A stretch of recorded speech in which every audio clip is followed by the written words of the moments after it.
2023. Welcome inside as you get an exclusive sneak peek at the 2023 Eastern Michigan National Signing Day class here on ESPN+. Welcome inside our George Gervin Game Above Center Studios. We are so thrilled to be with you. Not a whole lot of sleep between us. It was a big night last night for Eastern Michigan football. A famous Idaho Potato Bowl championship they brought home. That's what the hardware looks like. We'll have Coach Creighton coming up on the show to talk about the experiences in Idaho. We also, Alex, will have Jeff Colette here shortly to really go through this class and recap, guys. But hey, not sleeping much, but signing day is upon us. Well, if you were to ask if we wanted to trade sleep for raising a trophy, the answer would be yes every single time, Greg Steiner. And for those of you that are watching at home, and congratulations to all the signees that we'll be talking about shortly, this is the real deal. This is the trophy straight from Boise. Greg and I were on a plane last night. Greg had the job of getting it back without breaking the trophy. He did that so far, so good. It survived. But what an awesome week for Eastern Michigan football, Greg. You saw the video highlights coming in. An incredible day at Albertson Stadium yesterday in Boise. Really an incredible week out there in Boise, Idaho. And then today, an even more incredible day because we get to welcome the newest members of the Eastern Michigan football team to this university. We are so thankful you are watching this. Just one of 9 signing day shows for FBS teams around the country that is coming to you on an ESPN platform. We are so happy to be doing this for you. It's been a few years since we've done it. So without further ado, let's get to the recruits and go through the list of the guys that have become the newest members of Eagle Nation. Alex, let's look at the top right there. They go international once again. Cedric Anton, we list him as a wide receiver. He's probably more of a Y guy or a tight end. Yeah, this is the international recruiting continues for Coach Creighton, Greg. A really good pass catcher that's going to add some physicality to that tight end group. And then, Greg, we talked a lot about the importance of homecoming recruiting. Well, Messiah Blair is one of the most exciting players this year to come out of the state of Michigan, a top 15 kid, bona fide out of the Great Lakes State. He stays home at Eastern Michigan, right down the road from Detroit. Yeah, one of 3 players from the state of Michigan that's staying home. A guy that they pulled out of Kirkwood, Missouri. That's Dion Brown next, a 5'8" running back with some explosiveness. Another great running back to add to that room. We know what Samson Evans has done this year, and that's been incredible. And then on the defensive side, Caleb Dobbs, Greg, from Cocoa, Florida. He was able to sign this morning, hoping to bolster some of that secondary for the Eagles in 2023. Yeah, you look at it, you also have on this list another guy in Bryce Elick out of Linden, Michigan as well. Another one that gets to stay home for Chris Creighton. A nice job by the recruiting coaches to get him in here. And then another right from the state of Michigan once again, Luke Fletcher. This guy is going to be a problem on the defensive line, Greg. You can just see it through the pictures, and you'll see through his highlights earlier. A big body, but has speed off of the edge. He's going to be a problem for offensive lines for years to come. Yep, you look at it. Then we get Jaheim Jenkins, a cornerback from Bainbridge, Georgia, transfer from Iowa Western. Jaheim Jenkins is going to come in. He's another one of those defensive assets that Eastern Michigan will get to see right away in 2023. And then we go to Pittsburgh, Pennsylvania, an area I'm familiar with. I like PA. I don't like it as much as Michigan. That's why I'm at Eastern Michigan. But Kellen McDonough, right out of the Pittsburgh area. We know that in Pittsburgh, they're used to their physicality, their big offensive lines. That'll be big for Sean Coughlin and company as Kellen McDonough is able to come into Eastern Michigan starting next year. Eagles dipped their foot back into the Buckeye State. They went to Springfield, Ohio, and hauled out Javian Norman, a 5'10", 180 freshman corner to help them bolster that defensive look.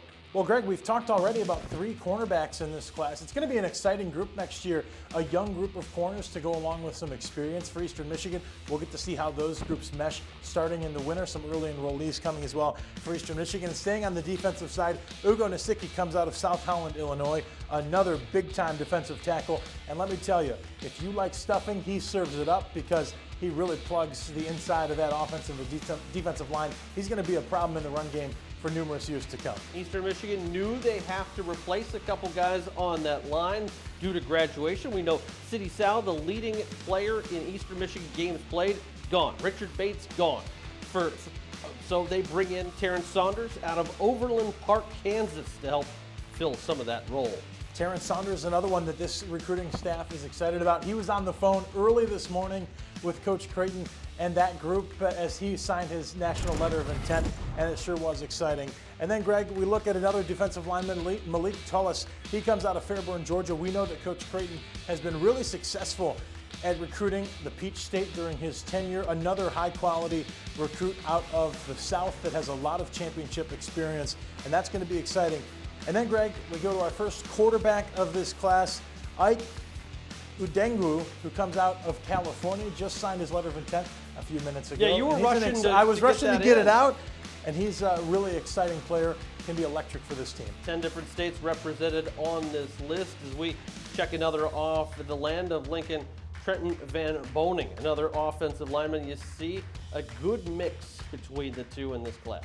A good mix between the two, and another offensive lineman out of Indiana comes next. Joseph Walker will join the Eagles coming up. And how about staying right in Indianapolis with Kevion Wellington? He'll be on the defensive line side of things. You mentioned, Greg, all the production that has to get replaced for Eastern Michigan. There's going to be a lot of playing time up for grabs. It's going to be interesting to see how this freshman and transfer class can come in and make an immediate impact. Rounding out the list, we got Daquan White, from another kid from Georgia, and then you go to the wide receiver role, Alex.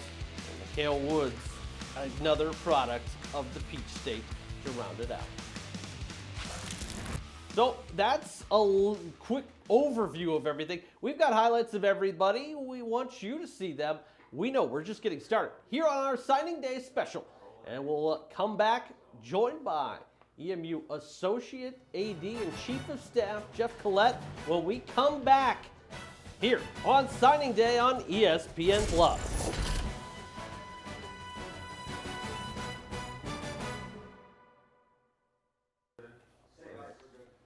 On.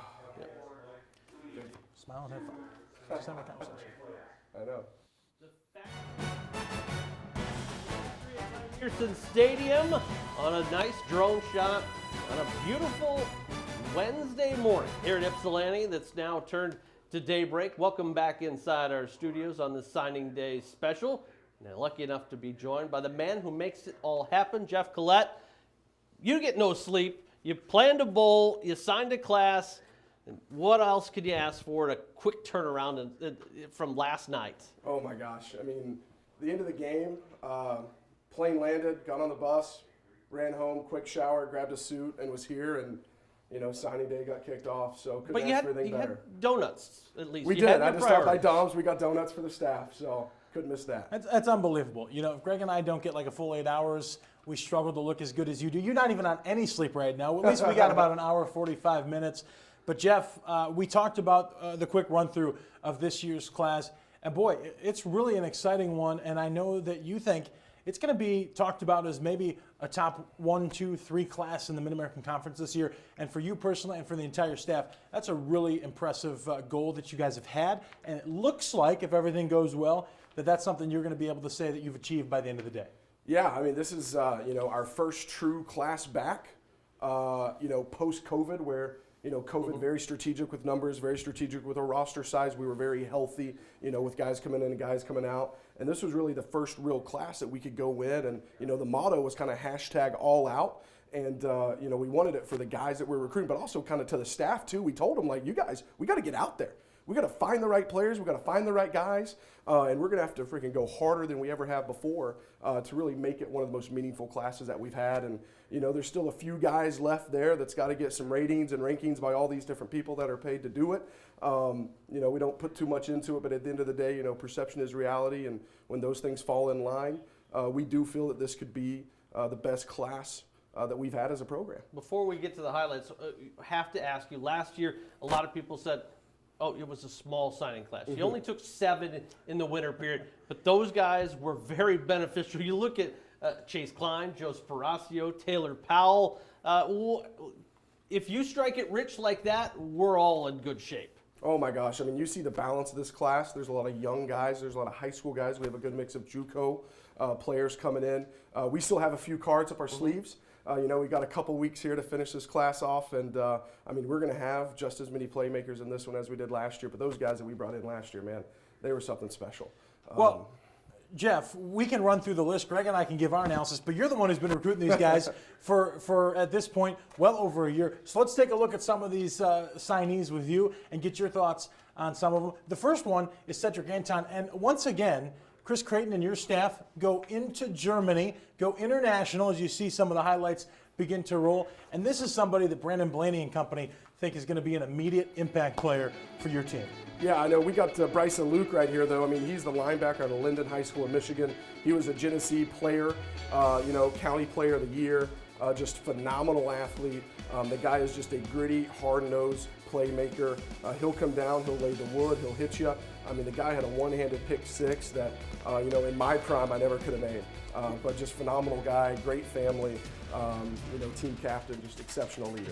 And just like an incredible football player, Jeff dodges and reasserts himself, gets a loop covered, and now we talk about the cornerback Caleb Dobbs from Cocoa, Florida. State champ. This guy came up in the summer to his official visit and just instantaneously has hit us off with the staff, with our players. This guy was already part of the family, committed on the visit, and he does it all. I mean, he's playing corner, he's safety. You just saw a pick six right there. This guy's got the speed to break and make plays. Wow. But all of that, man, he's an exceptional leader. This guy just does so much for his team. I want Dobbs in a foot race. I think me and him would be competitive. Oh my gosh, he's such an athlete. He'll come down and he'll make the hits that we need him to make. Just such an exceptional athlete, even better person. Now we've skipped ahead. We've gone back to the top of the lineup. Cedric Anton, Brandon Blaney, I talked to him this morning. He is very excited about this kid. Oh my gosh, Cedric, he's going to join us in January as one of our mid-years coming in. Originally from Germany, he spent 2 years in the state at Rayburn Gap down there in Georgia. This guy does it all. I mean, they will flex him out wide. He'll catch screen passes, take to the house. He'll put his hand in the dirt. They'll move him in the backfield. I mean, you just see right here, he's not afraid to put a nose on you and drive guys in the ground. So everything that Coach Blaney wants and needs in our tight ends, oh my gosh, this guy can give it to you. Well, and we know that Eastern Michigan has had some really good tight ends in the Chris Creighton era. And in this time, we stay in Georgia. It's the Fairburn native, Daquan White, a cornerback, 5'11", 165. What's he add to the defense next year? This guy might come in and compete right away. I mean, this guy, Daquan, he's got it all. I mean, he's not afraid of anything. He will come downhill now. This guy, you watch his highlight tape, and I just want popcorn. I mean, it's play after play after play. Big play, big play, big play. I'll be honest with you, this guy was a steal. I mean, Daquan was an absolute steal and will wreak havoc in the MAC. Next we go to the running back position. We talked about Deion Brown. Oh my gosh, Deion Brown, the all-time rushing record at his high school there, Kirkwood in Missouri. This guy rushed for over 350 yards in one game. He set a rushing touchdown record, over 7 touchdowns in one game. I mean, this guy, you see him right there, like 5'8", 5'9", but he can pack a punch. He can run. He can be shifty with his feet and give you everything that Coach Sewell wants in that running back room. Well, we talk all the time about the depth in the running back position. Samson Evans back next year. He really hits it hard up the middle. But Brown, wow, he can really bounce it out to the outside. Quite incredible what you're adding to the locker room in Deion Brown from Kirkwood High School. Talked about knowing Taylor Powell was graduating, so you bring Ike in to help back in that quarterback role. Oh my gosh, we had Ike and his family out on the official visit there in November when we had a lot of our junior college commits in, and this guy can do it. I mean, he can throw it, he can run it, he's extremely athletic. He's going to allow us to expand the playbook. You'll see right there, I mean, he takes the zone read, gets vertical, and is untouched for the 30-yard touchdown. Just exceptional athlete, and will make us a more versatile offense. Chris Creighton often says you can't have too many quarterbacks. Back to the cornerbacks in Jaheim Jenkins. Can this one compete from the start in Eastern Michigan? I mean, you see him when he walks in, and you're just like, oh my gosh, your jaw hits the ground. I mean, he's going to walk in at every bit 6'3", and this guy is long. He can run. I mean, he can take away the vertical route like anybody that I know. Yeah, you see him on the edge there, able to recover. He's got such length and speed from the outside. But, with him, he's a guy that we've been recruiting ever since high school out of Bainbridge down there in Georgia. So this is a guy that went the JUCO route. We were able to get him there out of Iowa Western, and is going to be with us at the mid-year. Next up, Javion Norman, out of Springfield, Ohio. A lot of good talent in the Buckeye State. Oh my gosh, this guy is used to playing for championships. His team down there, they do an exceptional job. I think he's played in 3 state championship games in his 4 years. And this guy, he can be our dog as that outside nickel position. He can be back as a free safety. He's all over the field. I mean, you see in his tape on Springfield, the guy is coming down and laying the wood. Every bit right there, you see him. He plays with such enthusiasm. This guy's going to be contagious. Somebody cue that Gatorade up for Jeff. He's talking. We're making him talk for a mile a minute. But I'm super excited about this guy, Joseph Walker Jr. You talk about a guy that can take the top off of the defense of the wide receiver position. Eastern Michigan has been all over it this year, but this one's going to come in and add some great speed and athleticism as a deep threat for EMU. Oh my gosh. We're trying to decide with him. You know, we joke with him, is it going to be Megatron, Joseph Tron? Like, this guy is unbelievable. And I tell you, other than that, he was here on his official visit, and before the end of it, we thought he was just going to go ahead and move in. I mean, he was already part of the family, part of his team. His family was here. Oh my gosh. Exceptional family, unbelievable personality and attitude, and he's a heck of a football player. I mean, he's going to come in that receiver room and make some noise right away day one. We're super, super excited, you know, for Joseph, and he's going to be a heck of a player for us. Now we've got the offensive line. Kellen McDonough, 6'5", out of that Pittsburgh, PA. You really want to run the football, you need the guys in the trenches. Oh, but I mean, other than that, you saw the first clip there. The thing I think about with him, he is an athlete. Coach Coughlin wants those guys to be able to bend and move and run. And the first 2 clips in his highlight tape is he's getting out on screens and he's outrunning the receiver and punking these little corners. I mean, it's unbelievable. Kellen, he is just gritty. He is tough. He's from that Western PA area. His dad played football at the University of Kentucky, so it's in his bloodline and his lineage, and he's going to be a guy that's going to develop and be an unbelievable athlete for us. I'm unbuttoning. I'm ready to come play for you, Jeff. You're so excited, and it's easy to see why. This is a really talented group that you guys have brought in. We're only about halfway done talking about him. Coach Creighton's going to get the job. We're going to have to see if he can be as elevated as you. But Jeff, we talked a little bit about each guy's skill on the field. You've also talked a lot about not only the composite rankings and all of the numbers and whatnot, but it's really the character of the guys that you recruit that you're really excited about. Oh my gosh. The team captains, the multiple year team captains, the guys that are leading their teams to state championships, the guys that when we go into high schools, the coaches are like, you've got to take this guy. You've got to take this guy. Like, this guy will make your program better. And we're always like, why? How? And when the coaches tell us, man, and we get those guys on campus and you see them mix and mesh with our guys, it's unbelievable. Just the combination there, but we got a heck of a class coming in. They talk about facilities a lot, and we talk about what you have now competing against the rest of the league. How has that helped even the field? It's unbelievable. We're super lucky with the support we have here. We're super fortunate, you know, for the administration and the alumni, and we are awesome.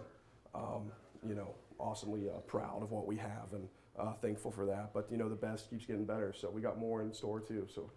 Jeff, congratulations on an incredible season. Congratulations on the bowl game win. It's a long time coming for you and your staff. I know you guys have been working day and night. And congratulations on the quick flip into this class. What an incredible morning we've had so far. You got to go catch up on some sleep. I can't even talk. I'm so tired. Greg and I have much more on the show coming up. Chris Creighton, we're going to talk some more recruits. We're going to talk some more bowl. Jeff, we appreciate you being on today, and congratulations on a great class. Thank you. Thank you. It's awesome. Quick timeout. We come back, talk more signings, and we will look at more highlights on this National Signing Day here, getting ready for the 2023 class.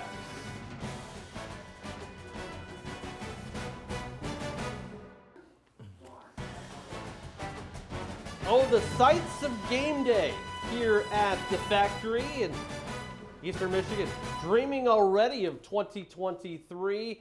The winter holiday about to be upon us, and we're joined by the head ball coach and Chris Creighton. What a tremendous 24 hours for this program. You're able to bring home some hardware, collect a bowl win, and now change the face of the program once more with this signing class. How excited have you been? I'm sure you're burning on candle at both ends right now, though. Yeah. I think we got home sometime around 3 a.m. and started the signing at 7 a.m. So sleep fast, right? But it's been really good. Just an emotional, super special evening last night. And, honestly, that locker room was the last time that team will ever be together. Some guys actually flew home that won't be coming back, because their eligibility is up and whatnot. So, but then, however many hours later to be welcoming the 23 classes, we're excited. Coach, we're gonna talk a lot about the bowl game before we let you take off today. We want to give your team this year their due as well. But as we look at the 2023 class, Jeff Colette was just on in our last segment, and I think he used the phrase, "oh my gosh," like 60 times because he was so excited. This is a class that has high potential in terms of their paper, their rankings, everything that they've been talked about around the country, their star ratings. Doesn't mean everything, but I know this is a class you feel is a really potential driven off the intangibles as well. High character class, a lot of team captains, a lot of people who are ready to come in here and be leaders. And so you can have more moments like we just saw on the monitor last night in Boise. Yeah, it is. We try to find guys that fit who we are. And sometimes they're hard to find. They don't grow on trees. We have a really high standard. People who really want to be coached, who are going to be a part of something bigger than themselves. And in today's world, that's really hard to find. And so when you find a guy that fits, and just know that they're going to thrive in your program and is super talented, and you're able to, be the choice that they want to be a part of, it's a big deal. It's a really big deal. We had those conversations. We had 18 of them today. And there's just genuine, excitement on their part. Whether they're coming in January, got some guys who are coming early, and then obviously we got a crew that'll be coming in June. Let's get to our start of our highlights. We've seen half the class already. Now let's see the other half of this signing class. Coach, let's start out with Kavion Wellington. I know you're a big fan of Kavion and what he's going to bring to your team here as we take a look at some of his highlights. Yeah, so Kevion's a great story. Started out as a wide receiver. He has not been playing defensive line very long at all. And he was an absolute monster playing on the defensive line, and has played end and has played inside. We think he's going to have that versatility for us here as well. And from the great state of Indiana. And he was actually a huge part of helping us with Joe Walker. Let's go look at Luke Fletcher, another kid. You go to Port Huron up there on the thumb and bring him back this way. Yeah, so Luke, committed this summer after our official visit in the summer, and just we love it when we get Michigan guys, and he's a guy that wanted to be here and chose us over other places. Got injured his senior year, was having a crazy productive season before he got injured, and then was able to come back for their playoff games. We're really excited about Luke. You've used the term the three amigos a lot in your wide receiver room this year.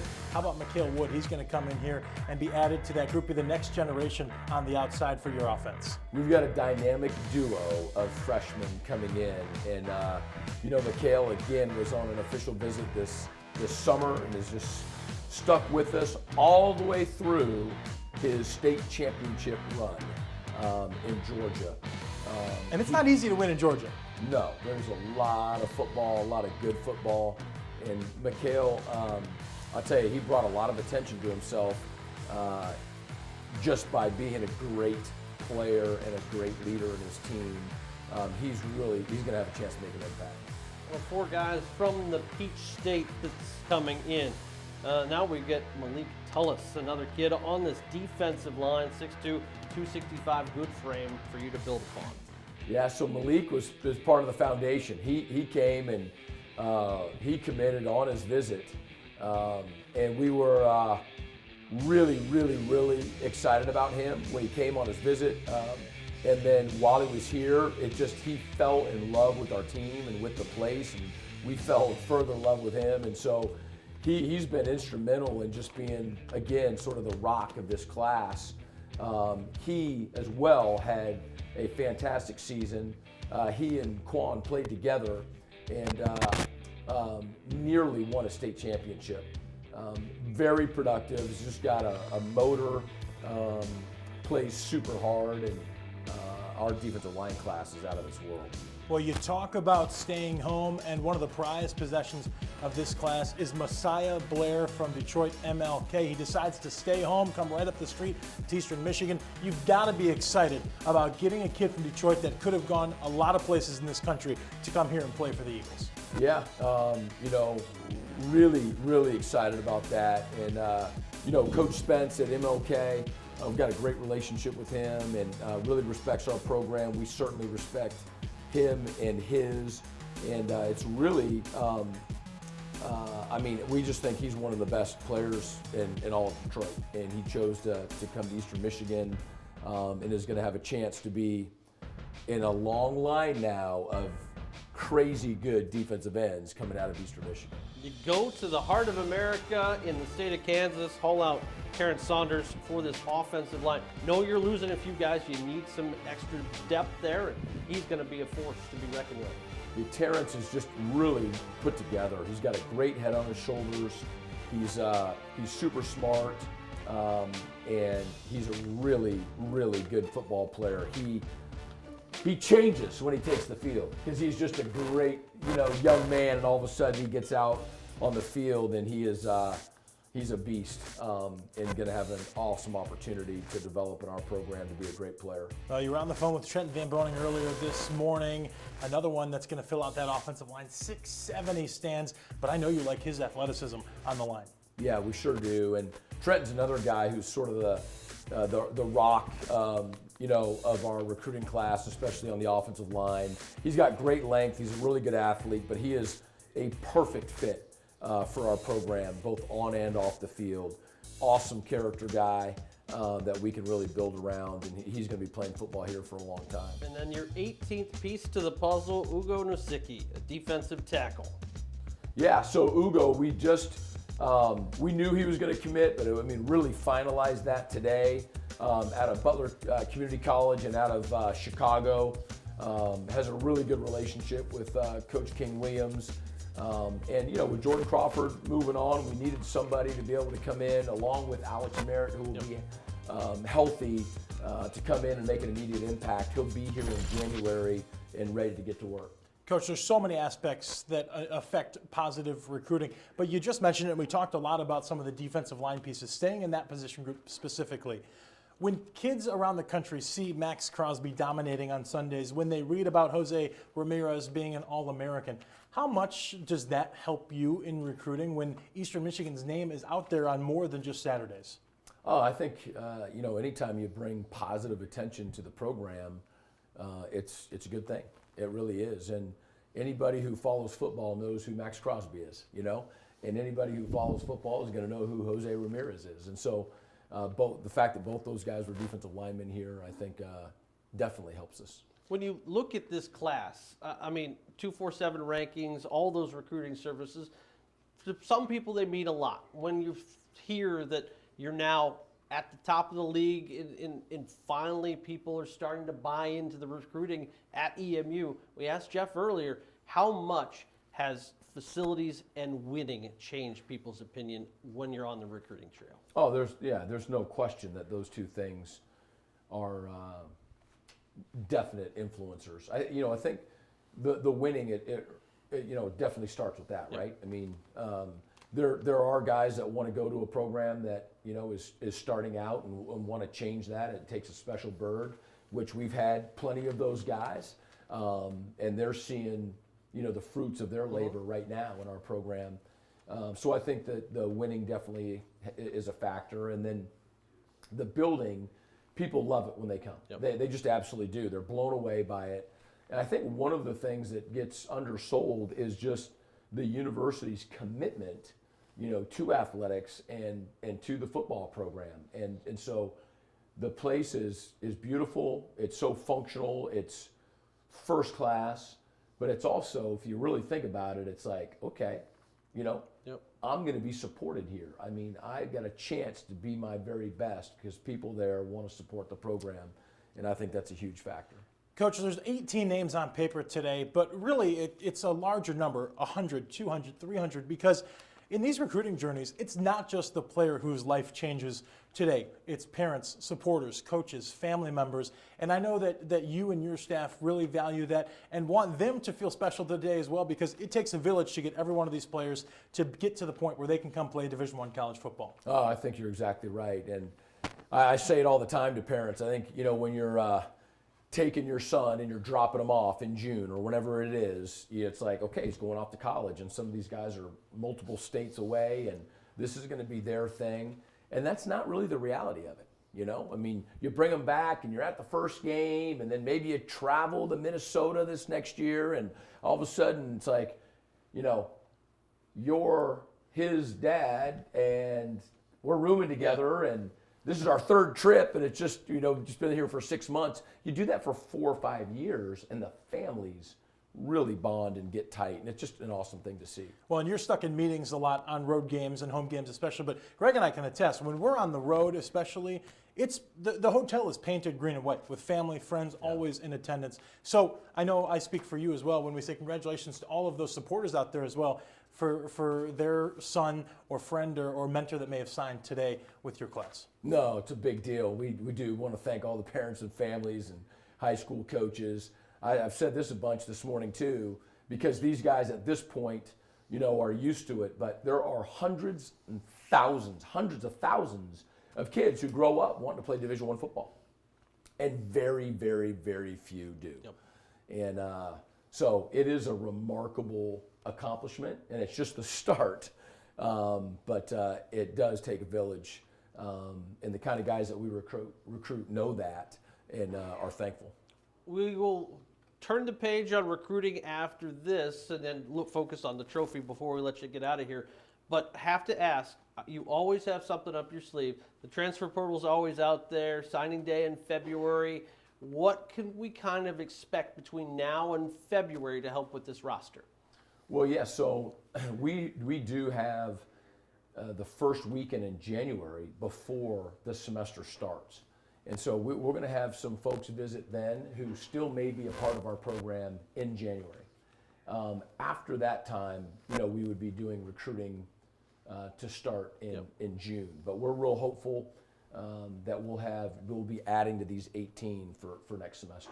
All right, Coach. We will come back, talk about the victory last night in the famous Idaho Potato Bowl from last night, as Eastern Michigan picked up its first bowl win since 1987, and the fans certainly at the factory look forward to them being back in September.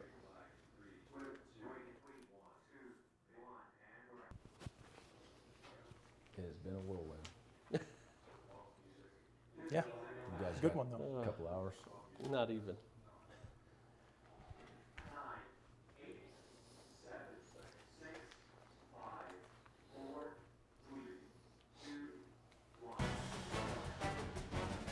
What a 24 hours for the Eastern Michigan football program. A bowl win, their first since 1987.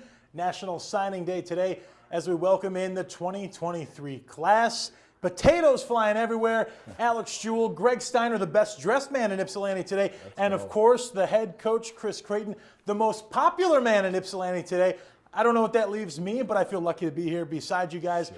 Coach, we talked a little bit about it, but in front of you is the trophy. You've talked all season long about your team's need to finally break through, close that gap, and lift something over your heads at the end of the season. Well, you did that a couple of times this year, and that one's a pretty heavy trophy. It had potatoes in it, has potatoes in it right now, but I know it was an exciting night for you in Boise despite the lack of sleep. Oh, it was. It was a magical evening. That's the best way to describe it. This surreal, very emotional. The seniors leaving, Coach Nethery retiring, the culmination of a season that so many of us privately, committed to Coach Reed. Yep. And so, and then, the first win in a long time and getting a chance to hoist trophies. And so it was special. It really was. Getting the fry bath at the end is something that the Potato Bowl is known for. Usually you're a guy that avoids the water coolers at all costs, but that was one that you'll take every day of the week, wasn't it? Yeah, no, it was very unique. Definitely got me. They still haven't got me with Gatorade. That's so true. I'm still completely undefeated here. Well, keep at winning, Eastern and that's Michigan. going to change. Yeah. Yeah. So that was a neat deal. I mean, that was really special. All right, let's take a look at those highlights. As always, Eastern Michigan goes on the road. The tradition is the wall, and the wall traveled last night to Boise, Idaho. Look at this, Coach. Your team gets down, a turnover early, but this is the play that changed everything in the game last night, the blocked PAT. Yeah, I mean, it was a bad start. You know, we just talk incessantly about turnovers, takeaways, and special teams, and they took the ball away from us. We got off to a poor start in special teams, went right down on us defensively, offensively. We weren't able to move the ball. So that blocked kick, really did start a pretty good run that changed the course of the game. Well, a matter of inches can determine success and failure in football, and that play you just saw to Darius Lassiter really started your offense up in the first quarter. Taylor Powell hit him. Ended up being a 96-yard drive, the longest in Potato Bowl history, the longest for your team this season. Talk about the resolve of Taylor Powell, your transfer quarterback, that really settled in, and then Darius Lassiter showing up when the moment was the brightest for your offense. Yeah, so I mean, it really starts with the offensive line, and we made sure that our guys knew that. And Taylor really managed the game well. And Darius, you never know. We got so many good weapons. You never know, who the ball's going to go to, really. It was the three amigos, but it no longer. I mean, he was definitely a part of that group this year and did it at a high level. So, yeah, they got it rolling. And the resiliency you said, I mean, that's just the fabric of our football team. I'm forever proud of them for that. Samson Evans, again, a strong game, but the story as well, San Jose turning the ball over. 3 picks, the goal line stance. What a tremendous play by Joshua Scott. Yeah, no question. They didn't turn it over, we took it away. There's a big difference. Sometimes there's takeaways and sometimes there's, turnovers, but our guys took the ball away. It was a great scheme, and our guys executed it and made the plays. And I think San Jose had 5 times that the ball was taken away or they turned it over coming into the game, right. And we got it 3 times, and that was the difference. Jalen Jackson with some dance moves, a nifty 31-yard sprint. Well, whether you believe in faith, the divine, luck, good fortune, whatever it has it, Coach, I really wanted to ask you, there was a couple highlights in there as we see you juggling. Is it a perfect ending for someone like Luke Cameron, Russell Vaden, to come up with 2 of the biggest interceptions of the game? I mean, how cool is that in their last games? Luke Cameron, first of his career. Russell Vaden, first this year after really seeing his playing time a little bit more limited this season. I know you have to be happy for just how everything came together. No question, yeah. So Luke will be back, and we're thankful for that. Russ, it was his last game, and to get the game-sealing interception sure was special. There's you talk about Jason Marshall and his dad, you see Russ getting the final pick. There was so many moments that just culminated, and that's part of why it was so magical last night. One of the very cool things that you do as a part of Bowl Week, and we've seen it a few times, was you talked about guys who got their diplomas the night before coming up in big ways. Luke Cameron did it, Russ Vaden did it, going out in style. Those guys, after graduation, how cool was that experience too? Oh, so, you're graduating in downtown Boise, Idaho, in a surprise, right? And then less than 24 hours later, you're winning, a bowl trophy. And then for us as a staff, then we're coming in and we're signing 18 unbelievable players. So, yeah, it's been good. It's been really good. I know we got some bowl stats and figures that we can look at too. What stood out to you? I know you haven't had the chance to look at the tape from last night yet, but what stood at you about last night's resolve from really everybody in this team? When the going gets tough, you guys actually got stronger. So that's definitely the story, is that we're down 13-0 and blocked the extra point, and then had just a massive turnaround. Our guys don't break, they don't fold, they do have a resolve. That's a great word. And then I would say, we took the ball away, even though we turned it over early. We changed and flipped that script. And even though it was a slower start on special teams, that flip got or that script got flipped as well. So it was a team win. And I think that the trenches, the special teams, and the turnovers takeaways was the difference. Well, you know, Greg and I love our stats, so I'll get us kicked off with a stat here. You probably don't know this yet because, again, you haven't had a chance to look at it. 4 times in your tenure here, you finished year 9 last night, your team has blocked a PAT. 3 of them have been this year, and all 3 have been Sterling Miles. And that's just a good tie-in to this class that shows you, I mean, this is a kid that you think is going to be a big part of this defensive unit moving forward. But maybe a scout team player comes in, but they can have an immediate impact on special teams as well. I know you think that's just as important of a facet of the game as offense and defense. And wow, what a season for him to get in and really have a bona fide impact in his first year here.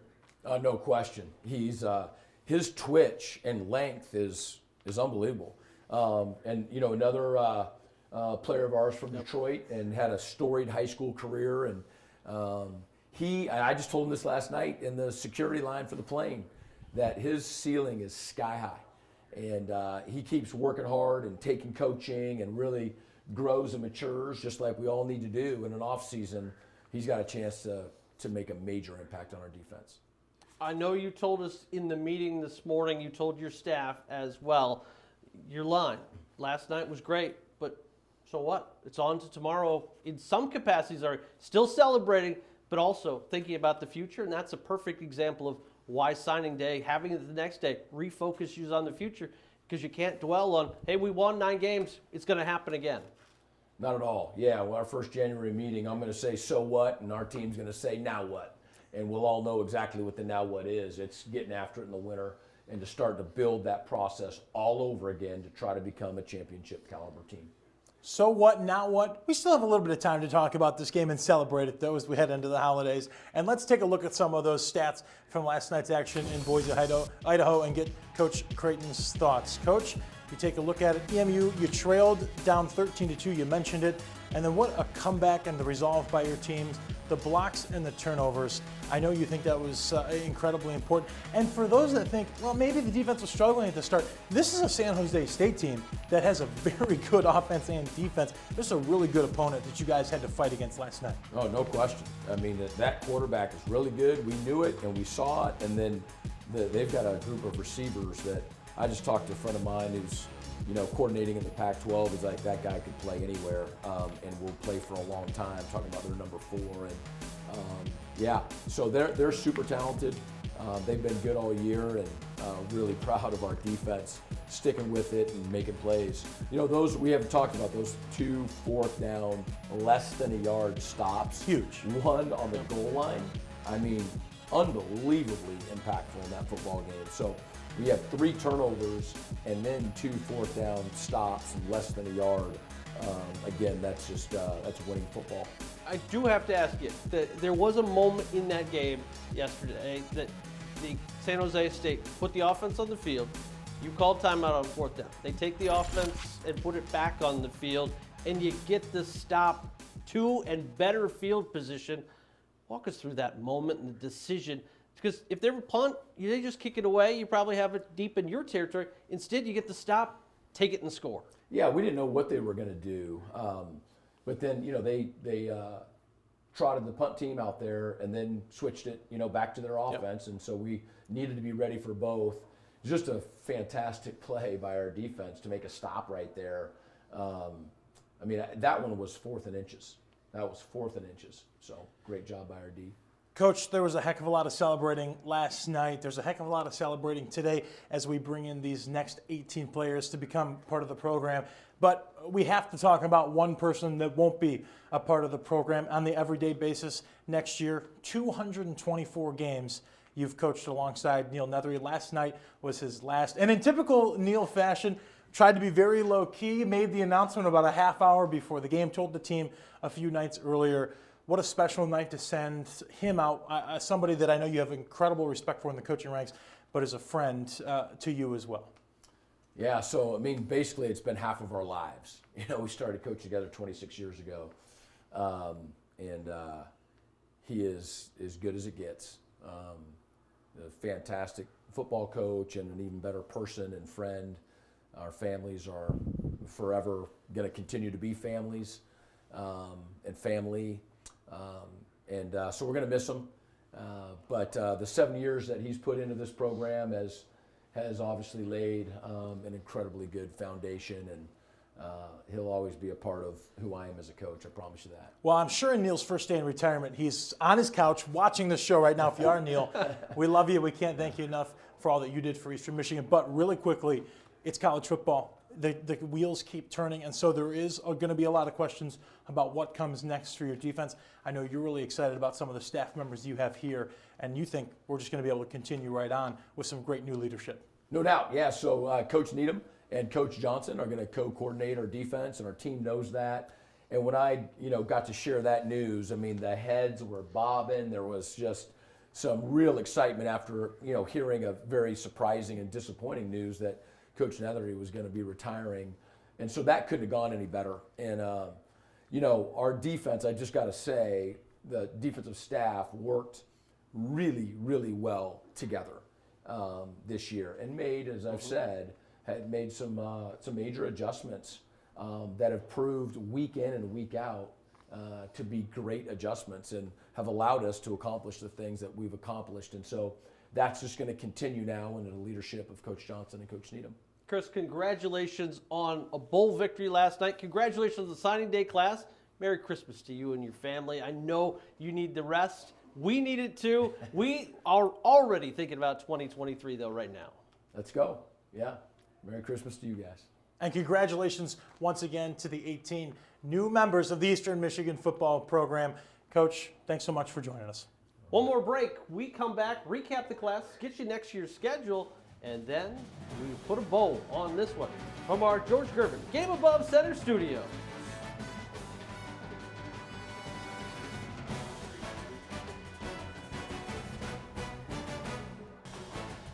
Francie would be happy that the Eagle is looking proud and ready to soar once more at Rynearson Stadium in the fall. Alex Jewell, Greg Steiner, we are so thrilled to have you back here. We've jammed a lot in a very small window, running on fumes, but we're getting it done.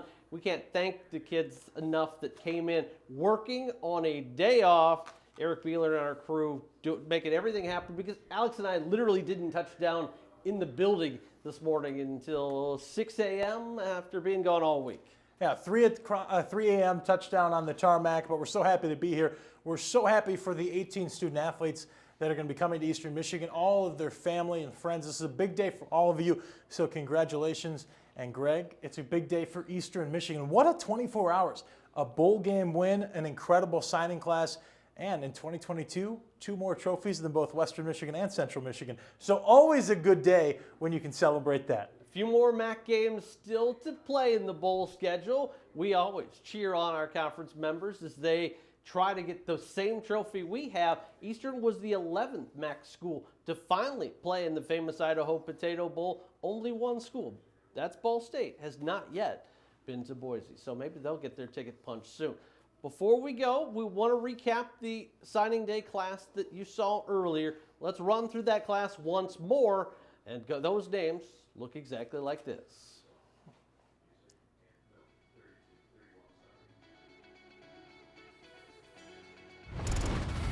And here you see it, Greg, a great group of both offense and defensive players, freshmen and transfers. Starts with Cedric Anton, the wide receiver / tight end out of Pappenhausen, Germany. The international crew continues. Messiah Blair, a homegrown talent. Dion Brown, the running back. Caleb Dobbs and Bryce Eluk. They're going to both be incredible assets for Eastern Michigan moving forward. Yep. As we continue on, next up, of course, you look at it. It was Luke Fletcher leading the way for Eastern Michigan. There on that D-line role, Hakeem Jenkins, Kalen McDowell, Javion Norman as well. All these guys are people that you're going to get to know really fast. Well, they're going to get to know them really fast, and really, we can't forget again to mention more than just the on-paper statistics of these student athletes. A lot of champions, a lot of team captains, a lot of people that hold leadership roles in numerous sports in their high schools. As we flip to the final page here and take one last look at some of our players from this signing class, Malik Tullis, Ike Udungwu and Trenton Van Boning. Yeah, we got to work on that pronunciation. We do have to work. Yeah, my bad on year. that. Ike, my bad on that. We're going to have to work on the pronunciation, but we'll get to that as soon as they get to campus. We'll get there. They will track us down. If not, their parents will. Malik Woods, Saquon White, Kavion Wallington, also guys to watch out for. Speaking of watching out, season tickets start dialing up here real soon. It's a schedule that will see Eastern Michigan host Howard to open the year. Then they go to take on PJ Fleck and the Golden Gophers for the September 9th meeting. UMass comes back to the factory on the 16th of September, and then a trip to Transitional Power Jacksonville State. Led by Rich Rod, it will be their first season at FBS. And then the MAC schedule. We know kind of what it is. You just flip home and away. Akron, Ball State, Kent State, and those Broncos will come here to Ypsi. Well, Alex will be getting ready for plenty of chicken wings in Buffalo. We'll head to Mount Pleasant. It's not mountainous up there. We'll head to DeKalb, and that meeting at the Glass Bowl will be one that a lot of people will have looked at for West Division bragging rights a year from now. Well, we know that the MAC is going to be incredibly competitive, always is. We saw it again this year. Eastern Michigan tied for the Mid-American Conference West Division Championship, now trying to get over that hump to play in the championship game at Ford Field. We don't know the schedule of the days of the MAC games or the times yet, but we do know, like Greg said, who will play, where we're going to play them at. So a lot to look forward to. We're just celebrating the bowl, but it's never too early to look forward to 2023. So many people we need to thank, and we could not do this show without them. Our entire student production crew here at EMU, Eric Beeler, our director and engineer. Alex, appreciate your effort in this. He was writing bios all night long, helping out with graphics. And we can't thank Jeff Colette and Coach Creighton enough as well for helping us out and for making sure the potatoes are here. And no, I'm not going to bite into one, but you're going to plentiful enjoy some spuds this holiday season. What an incredible day again for Eastern Michigan football, for Eastern Michigan University. Greg, great job as always. And one more time, congratulations to the 2023 signing class. We look forward to getting you here in Ypsilanti. I look forward to learning your names, how you want me to say them. And until then, we wish everybody a Merry Christmas, Happy Holidays, and a great New Year. We'll see you at the factory in 2023. To watch this broadcast or any other on our ESPN Family Network, log on to the ESPN app. This has been a presentation of ESPN.